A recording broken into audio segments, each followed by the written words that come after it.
अस्सलाम वालेकुम दोस्तों, welcome to my YouTube channel info tech with Saima. दोस्तों, इसराइल में रेड काऊ यानी लाल गाय की कुर्बानी क्यों हो रही है, मैं आपको ये सारा वाक़या बहुत आसान वे में एक्सप्लेन करूँगी। इसके लिए हमें मस्जिद अक्सा के मुतालिक जानना होगा। मस्जिद अक्सा यरूशलेम में मौजूद है और ये हम मुसलमानों के लिए बहुत इम्पोर्टेंट जगह है। हम मुसलमान इस जगह को खाना काबा और मस्जिद नबवी के बाद सबसे ज़्यादा मुक़द्दम मानते हैं। दूसरी तरफ यहूदी कहते हैं कि इस जगह हज़ारों साल पहले हज़रत सुलेमान अलैहिस्सलाम का टेंपल मौजूद होता था। इसको 2 दफ़ा गिराया गया था, जैसा कि आखिरी दफ़ा इसको रोमन ने गिराया था।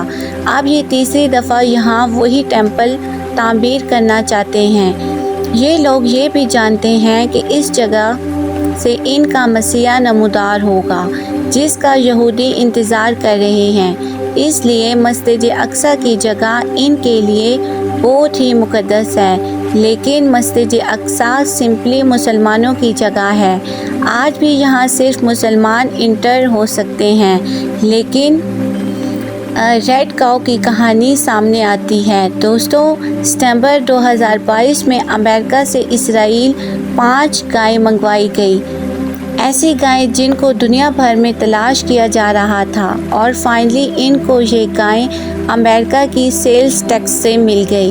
ये तमाम गायें बिल्कुल सुर्ख रंग की थी। इनके जिस्म पर एक बाल भी ऐसा नहीं था जो किसी और रंग का हो। इनके पाँव यानी खुर लाल रंग के थे, इसीलिए ऐसी गायें ढूंढना बहुत मुश्किल था। इनको रेड हेफन्स भी कहा जाता है। ऐसी गायें जिन्हें कभी किसी बच्चे को पैदा नहीं किया और ना ही इनसे दूध निकाला गया। हर गाय की कीमत $1,00,000 थी। लेकिन इसराइल में मौजूद यहूदी इस गाय को क्यों कर ढूंढ रहे थे। दोस्तों, जैसा कि मैं आपको शुरू में बताया है कि यहूदी मस्जिद अक्सा की जगह एक टेंपल बनाना चाहते हैं। लेकिन यहाँ यहूदियों से ज़्यादा हमें ज़ैनिश का लफ्ज़ इस्तेमाल करना होगा। एक आम यहूदी को शायद इसकी इतनी ज़्यादा फ़िक्र ना हो, लेकिन यहूदियों की नेशनलिज़म मूवमेंट है जो कि सारे काम प्लान करते हैं, उन्हें ज़ैनिश कहा जाता है। बहरहाल दोस्तों, उन्हीं के मुताबिक इस टेंपल को तमीर करने के लिए इनको प्योर यानी पाकीज़ा होना पड़ेगा। अब इनके स्ट्रक्चर के मुताबिक इस पाकीज़गी को हासिल करने का तरीका ये लिखा है कि इनको लाल गायें चाहिए होंगी। ऐसी गायें जो सर से पाँव तक बिल्कुल लाल हों, इनमें कोई डिफेक्ट ना हो और ज़िबा करते हुए इनकी उम्र 3 साल हो।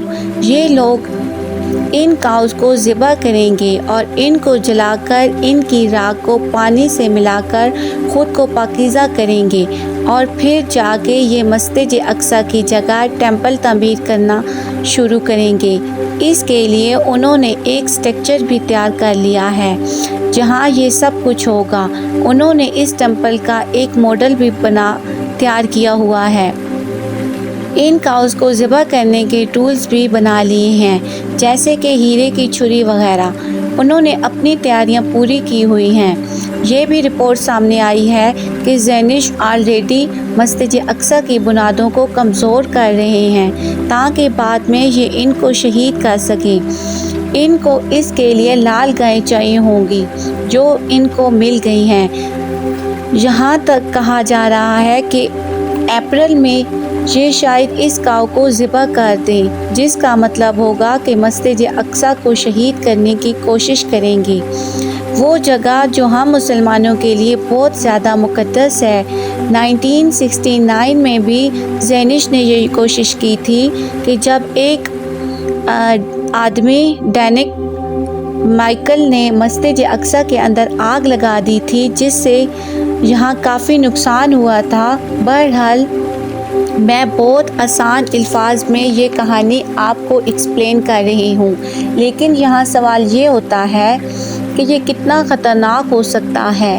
दोस्तों, जाहिर सी बात है कि अगर मस्जिद अक्सा को शहीद करने की बात की जाएगी तो ये बहुत ख़तरनाक होगा।